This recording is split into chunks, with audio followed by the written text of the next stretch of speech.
এক corporate insurance কোম্পানীত যি মাল্টিপল ডিষ্ট্ৰিক্টত পোষ্ট মুকলি হৈছে প্ৰথম আহিছে সেলছ ৰিলেশনশ্বিপ অফিচাৰ যিটো মটৰ ইঞ্চুৰেঞ্চৰ লগত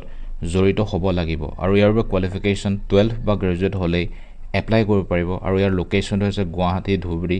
এইবিলাক হৈছে লোকেশ্যন হয় সেলছ ৰিলেশনশ্বিপ অফিচাৰ তাতে পোষ্ট মুকলি হৈছে ভিডিঅ'টো পজ কৰি লোকেশ্যনখিনি চাই ল'ব পাৰিব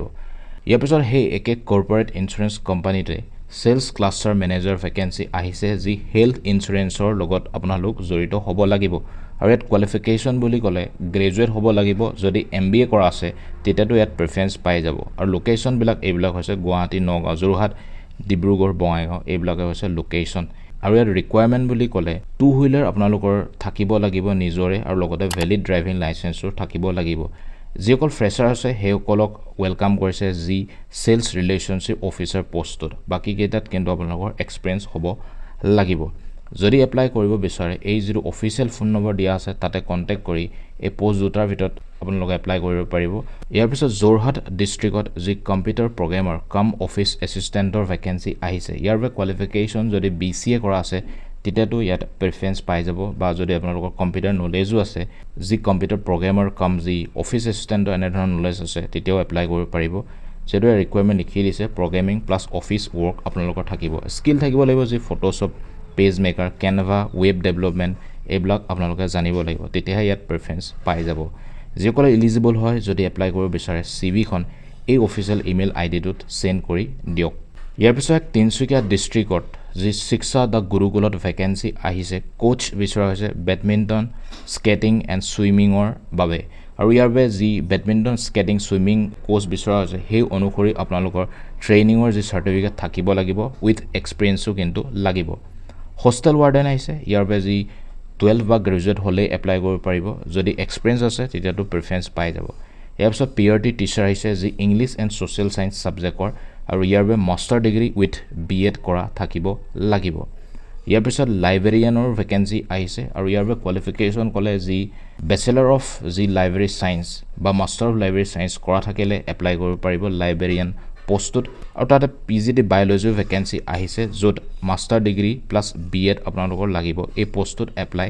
কৰিবৰ বাবে যিসকলৰ এনেধৰণৰ কোৱালিফিকেশ্যন আছে আৰু পোষ্ট অনুসৰি যদি আপোনালোকৰ লগত মেচ কৰিছে তেনেহ'লে আপডেট CVখন এই অফিচিয়েল ইমেইল আইডিত সেন্ড কৰি দিয়ক বা এই ফোন নম্বৰটোত কণ্টেক্ট কৰি গম পাব পাৰিব আৰু লোকেশ্যনটো হৈছে এইটো তিনচুকীয়াৰ যি লোকেশ্যন ইয়াৰ পিছত এক ইটানগৰ যি ডিষ্ট্ৰিক্ট অৰুণাচল প্ৰদেশত স্কুলত ভেকেন্সি আহিছে প্ৰি প্ৰাইমেৰী টিচাৰ বিচৰা হৈছে কোৱালিফিকেশ্যন DLEd বা EC বা BEd কৰা থাকিব লাগিব মিনিমাম 1 বছৰ এক্সপিৰিয়েঞ্চ থাকিব লাগিব যদি প্ৰি প্ৰাইমেৰী টিচাৰ হিচাপে জইন কৰিব বিচাৰে আৰু তাতে হোষ্টেল কেয়াৰটেকাৰো ভেকেন্সি আহিছে ফিমেলসকলে এপ্লাই কৰিব পাৰিব 12 পাছ কিন্তু লাগিব আৰু এক্সপিৰিয়েঞ্চ বুলি ক'লে যে হোষ্টেল কেয়াৰটেকাৰ বাবে চাইল্ড কেয়াৰ লগত জড়িত আপোনালোকৰ এক্সপিৰিয়েঞ্চ থাকিব লাগিব তেতিয়া প্ৰেফাৰেন্স পাই যাব যদি আপোনালোকে এলিজিবল হয় এপ্লাই কৰিব বিচাৰিলে এই অফিচিয়েল ইমেইল আইডিত CVখন পঠিয়াই দিয়ক বা এই ফোন নম্বৰটোত কণ্টেক্ট কৰি প্ৰত্যেক পোষ্টৰ ডিটেইলছ জানিব পাৰিব ইয়াৰ পিছত স্ক্ৰীনত দেখাই পাইছে মেনুফেকচাৰিং ফেক্টৰী যি কামৰূপৰ নৰ্থ গুৱাহাটীত লোকেশ্যন হয় তাত ভেকেন্সি আহিছে QC ইনচাৰ্জ মানে কোৱালিটি কণ্ট্ৰল ইনচাৰ্জ আৰু ইয়াৰ বাবে কোৱালিফিকেশ্যন ক'লে আপোনালোকৰ যি ডিপ্ল'মা বা BTech মেকানিকেল কেমিকেল বা ইণ্ডাষ্ট্ৰীৰ লগত যদি জড়িত আছে তেতিয়া ইয়াত এপ্লাই কৰিব পাৰিব তাতে প্ৰডাকশ্যন ইনচাৰ্জৰ ভেকেন্সি আহিছে ইয়াৰ বাবে কোৱালিফিকেশ্যন ডিপ্ল'মা বা BTech ইঞ্জিনিয়াৰিঙত কৰা থাকিব লাগিব তেতিয়াহে ইয়াত এপ্লাই কৰিব পাৰিব আৰু ৰিকুৱাৰমেণ্ট বুলি ক'লে ইণ্ডাষ্ট্ৰীৰ যি এক্সপিৰিয়েঞ্চ অনুসৰি আপোনালোকে ইয়াত প্ৰেফাৰেন্স পাই যাব যিসকলে এপ্লাই যদি কৰিব বিচাৰে এই অফিচিয়েল ফোন নম্বৰটোত কণ্টেক্ট কৰি এপ্লাই কৰি দিয়ক ইয়াৰ পিছত এক আসাম যি ডিষ্ট্ৰিক্টটো কিন্তু মেনশ্যন কৰা নাই তাতে স্কুলত ভেকেন্সি আহিছে PGD মেথমেটিক্স ইয়াৰ বাবে কোৱালিফিকেশ্যন